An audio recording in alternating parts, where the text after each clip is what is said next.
Assalamualaikum warahmatullahi wabarakatuh. Kami dari kelompok 5, mata kuliah pengantar manajemen SDM sektor publik yang terdiri dari Saya Deva Bersal. saya Desi Fitria, Saya Triana Damula Nugrahaini. Saya Nindya Putri Maiswari. Saya Raffi Eka Pratama. akan membuat video wawancara dengan Bu Keisha Dinya Solihati STMAB mengenai proses pengembangan karir Dilan terkhususnya di Politeknik Segala Jakarta. Siang Ibu, kami di sini ingin menanyakan wawancara tentang proses pengembangan karir di Dilan khususnya yang di Politeknik. Pertanyaan kita yang pertama itu, implementasi proses pengembangan karir di Dilan khususnya di Politeknik itu apa aja? Pengembangan karirnya. Jadi kalau di kami ini ada dua tipe jalur karir ya.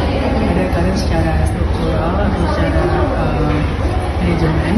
Ada juga karir secara fungsional. Kayak misalkan dosen. Dosen itu dia nggak bisa misalkan dari dosen terus ujungnya ada misalkan jadi pemimpin atau direktur gitu. Karena sebenarnya jalurnya itu dia jabatannya adalah dari asisten ahli, lektor, lektor kepala, guru besar. Jadi memang jalur karirnya berbeda. Tapi di LAN ini kita punya dua-duanya. Jadi kita punya jalur untuk jabatan fungsional semacam dosen atau guru besar. Ada juga jalur yang memang ke struktural. Jadi misalkan dari pelaksana sampai nanti kalau misalkan terus dia lalu ke arah manajerial sampai misalkan menjadi deputi dan juga kepala LAN. Nah, jadi ada dua jenis tipe jalur karir itu. Dan di LAN ini sebenarnya bisa switching. Jadi kayak misalkan ada yang nanti misalkan dosen yang ditugaskan menjadi pimpinan di unit lain gitu juga bisa gitu. Jadi lumayan beragam sih kalau misalkan untuk karir di sini gitu ya. Walaupun misalkan pada saat kita di hire itu memang kita sebenarnya sudah punya satu jabatan yang seharusnya nanti kita berkarir sebagai itu. Tapi mungkin kedepannya tergantung kebutuhan organisasi juga, mungkin juga karir itu akan berubah gitu.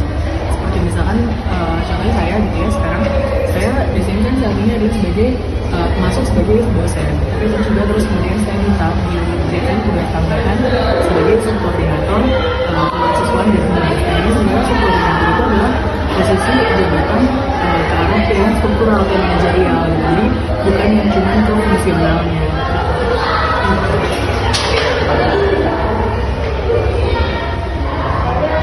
Pertanyaan kedua ini ada hambatan dan tantangan pengembangan karir LAN itu yang khususnya di Politeknik ini apa? Mungkin kalau hambatannya adalah karena mungkin belum ada jalur yang didesain khusus untuk setiap individu ya. Kayak misalkan kan seharusnya mungkin setiap penilaian kinerja itu akan berpengaruh terhadap arah dan jalur karir dia.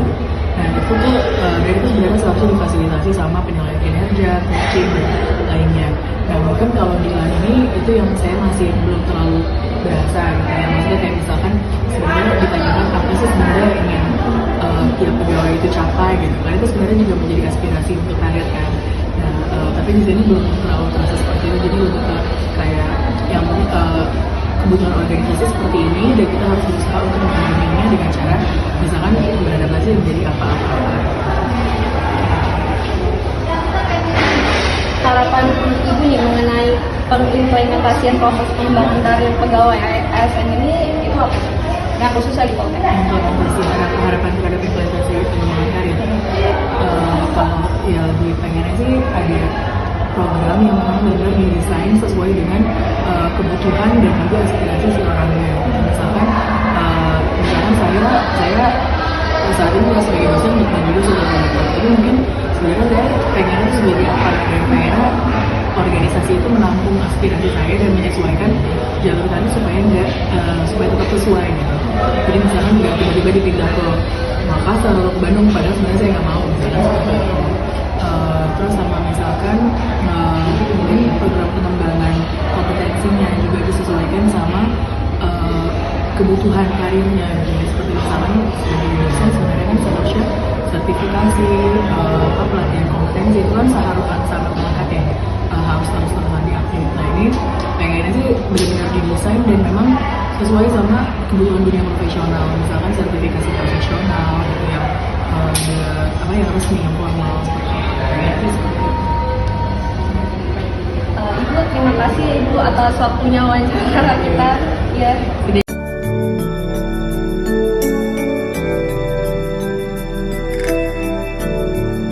Ya, sekian hasil wawancara dari kelompok kami. Kurang lebihnya mohon maaf. Wabillahi taufiq wal hidayah. Wassalamualaikum warahmatullahi wabarakatuh.